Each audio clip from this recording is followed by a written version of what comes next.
because Labour, that's all of them, Labour put up taxes that cut growth, and we all heard the Prime Minister, he didn't rule out tax rises, so they are going to have to put up taxes even more.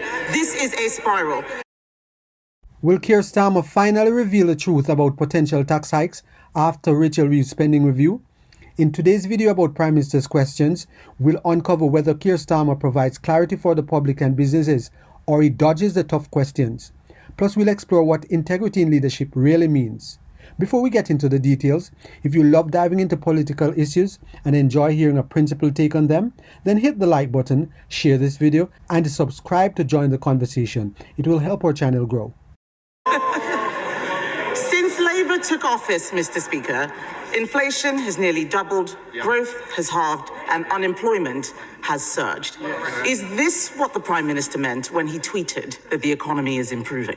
Mr. Speaker, since the general election, 500,000 more people are in work. And I know she doesn't mention that. She's fixated on talking Britain down. We're investing in the future. Mr. Speaker, even in the last 2 weeks, the Strategic Defence Review, 30,000 new jobs building submarines. Yesterday, the Sizewell announcement, 10,000 new jobs. Tens of thousands of construction jobs building the social and affordable housing that was announced this morning. That's the difference that Labour makes in government. Mr. Speaker, he must be talking about a different economy. All of us in this House heard about unemployment increasing. Unemployment has increased every month since Labour took office. Last year, he said he was taking the winter fuel payment away to balance the books. But the books are not balanced. In fact, they are worse. This year, the deficit is forecast to be £10 billion higher since the budget. Not since last year's election, since the budget. In what way are the books now balanced? Mr. Speaker, she's obviously missed the interest rate cuts, the growth figures for earlier this year, the huge, the Strategic Defence Review, local transport, £15 billion going in, free school meals, Sizewell, social housing. Mr. Speaker, but she stands there to lecture us, and I say Liz Truss is obviously back in vogue, advising reform officially now, haunting the Tories, and I remind her that the Shadow Home Secretary, I think he was then Chief Secretary to the Treasury, he gave the Liz Truss budget, Mr. Speaker, 9.5 out of 10. The Leader of the Opposition said what was wrong with Liz Truss's budget was not necessarily the package, that was all right, it was the way it was sold. They've learned absolutely nothing. Mr. Speaker, he loves talking about Liz Truss because he loves talking about Liz Truss. Why? Why? Because he wants to hide from his own economic record. He's a coward. He's a coward. Every time he stands up there and talks about Liz Truss, it's because he is scared about talking about his record and what is happening to the economy out there. Let's bring it back to the U-turn, which he's running away from. A U-turn on a policy that his MPs went out defending time and time again. Let's go through what's happening here. 1 minute, they said it was right to take the winter fuel payment away, that there might be a run on the pound. The next minute, they said it was right to give it back. This is laughable. He stands there all puffed up and self-righteous. Why can't the Prime Minister just admit that he made a mistake? Mr. Speaker, they left a £22 billion black hole that we had to fill. And that's why we took the right decisions. We've stabilised the economy. That's why we've seen 4 interest rate cuts. The triple lock is committed to on this side. They say it's unsustainable on that side. That's £470 for most pensioners and good Q1 growth. 3 weeks ago, I said that I wanted more pensioners to be eligible for winter fuel. I'm really pleased. We set out the threshold and the certainty that is needed. And she says I don't want to talk about my record. What about free trade deals, record investment, free school meals, breakfast clubs, social and affordable housing, defence review, Sizewell? We could go on all morning, Mr. Speaker, but we've got the Chancellor who's going to say even more in a minute. Mr. Speaker, I think she at the weekend said that she would be getting better in the role. She could start with apologising for the Liz Truss budget. That would be better. Mr. Speaker, I get better every week. He gets worse. Yes, he gets worse. Last week, Mr. Speaker. If you think that is a good look, it is a very bad look. And think twice before you try to shoot somebody down in that way. Mr. Speaker, last week he had to get his lines from the Russian embassy. I think we all know that he is getting worse, and what he does not want to talk about is how he is going to make the economy better.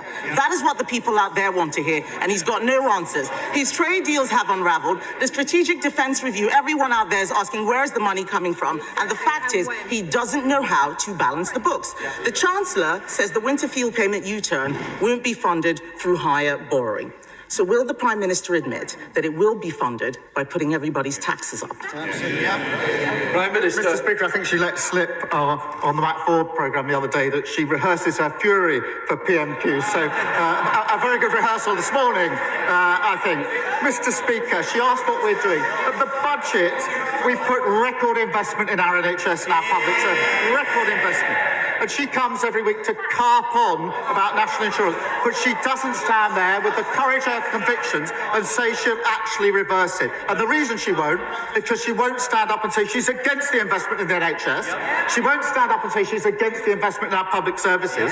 And we'll all listen very carefully in just 20 minutes when the Chancellor lays out more record investment as to whether they welcome it or whether they say they wouldn't support it.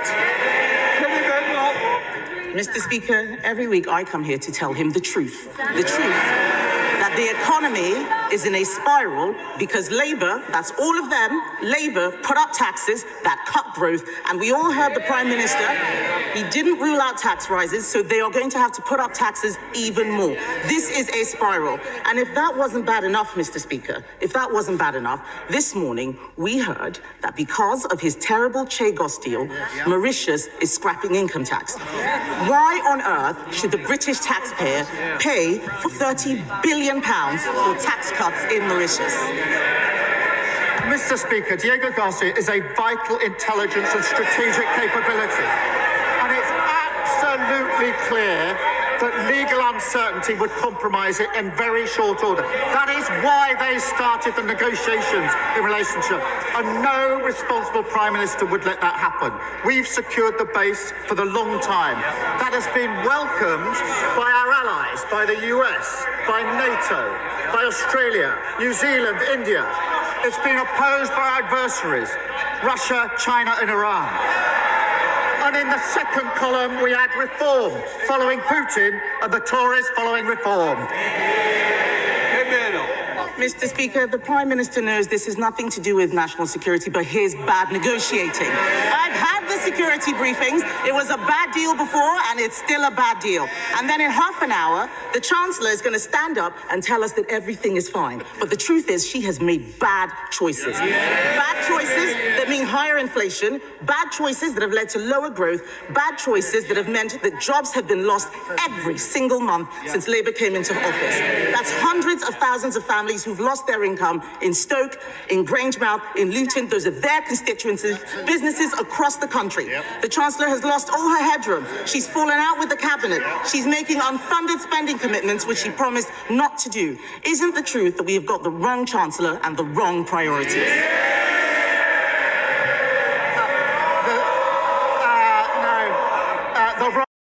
People want leaders they can trust. Leaders who are transparent, consistent and accountable, with a clear direction for the future they are leading the people toward. When your words match your actions and you show where you are leading, you inspire confidence. Fail to do that, and trust and confidence in your leadership fades. Be the leader people seek. Say what you mean, do what you promise, and lead with integrity. What do you think people want most from our leaders? Let us know your thoughts. If you have benefited in any way from this video, please subscribe, like, share, and be sure to leave us a comment.